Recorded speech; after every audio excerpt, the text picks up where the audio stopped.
वंदे पुरुषोत्तमम। जीवन के कितने राह।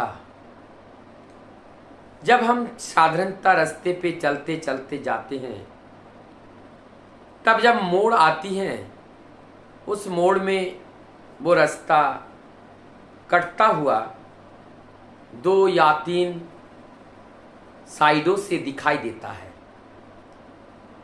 तो ये जीवन का पथ में भी इस तरह से मोड़ आती हैं, और वो अनेकों मोड़ है, उसमें से 2 ही मोड़ सबसे इंपॉर्टेंट है, दाया मोड़ या बाया मोड़। या इस तरीके से भी हम समझ सकते हैं, जीवन के अच्छाई का राह और बुराई का राह।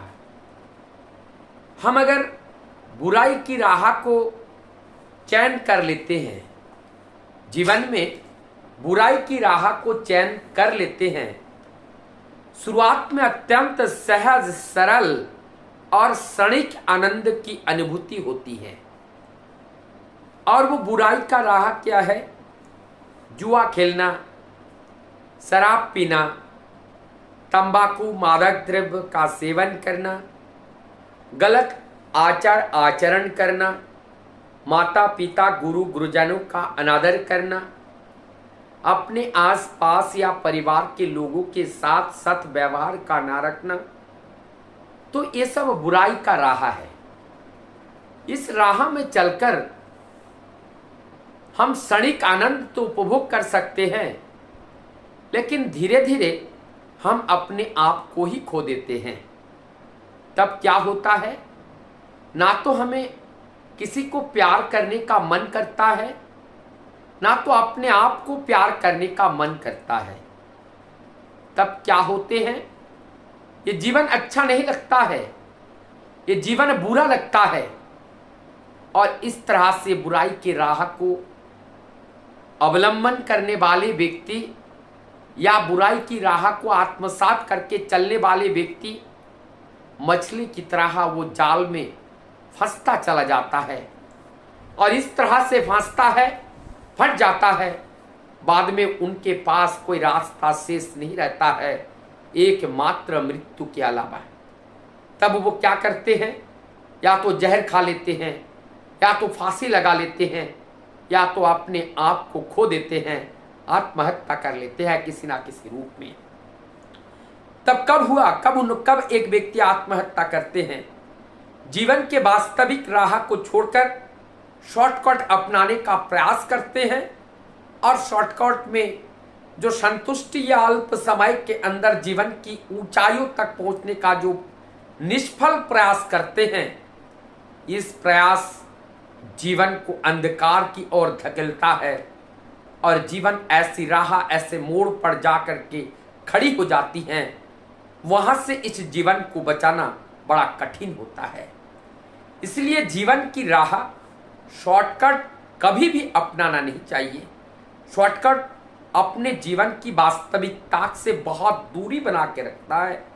जो जीवन की पथ पर हम सही नहीं चल पाते हैं, भूल पथ पर चलते हैं और भूल अभ्यास करते हैं। तो हमें अच्छे रास्ते पर चलने के लिए क्या चाहिए? राह चाहिए ना। अच्छे रास्ते पर चलने के लिए सबसे पहले हमें रास्ता चाहिए। लेकिन रास्ता तो है, ये रास्ता हमारी कौन सी लक्ष्य की ओर ले जाएगा?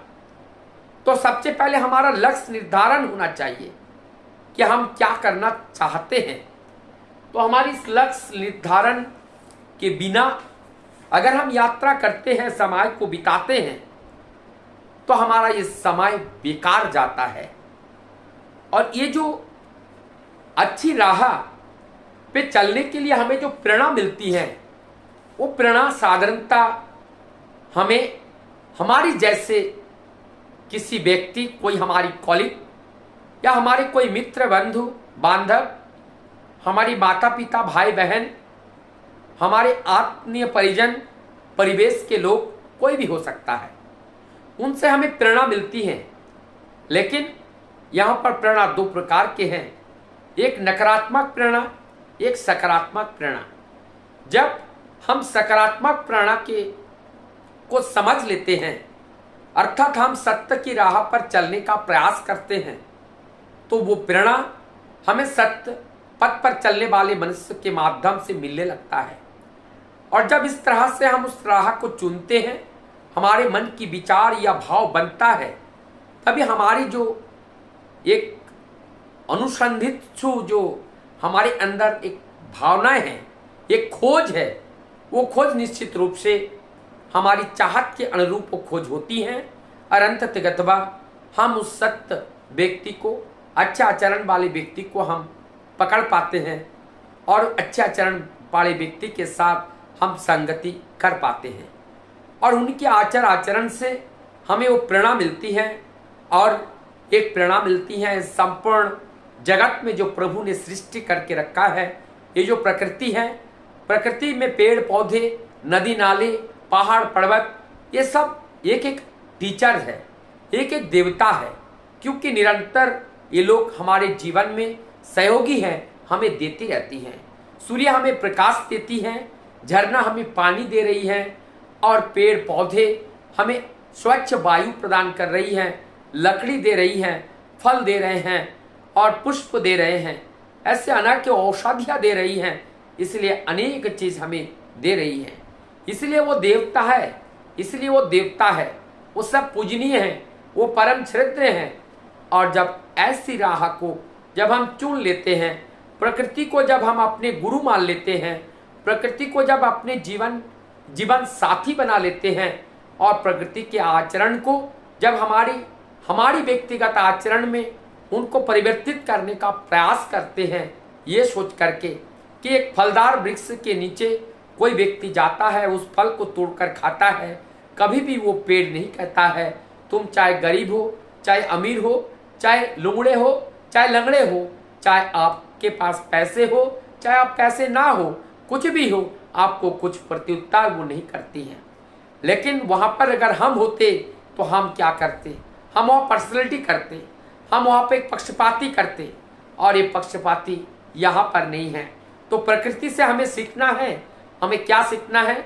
सत्य की राह पर सदैव हमें चलना है, क्योंकि सत्य के लिए ही हम सत्य से आए हैं और सत्य की राह पर चल करके हम सत्य की ओर जाएंगे। इसके अलावा हम सत्य के पास पहुंचने का और कोई दूसरा रास्ता नहीं है।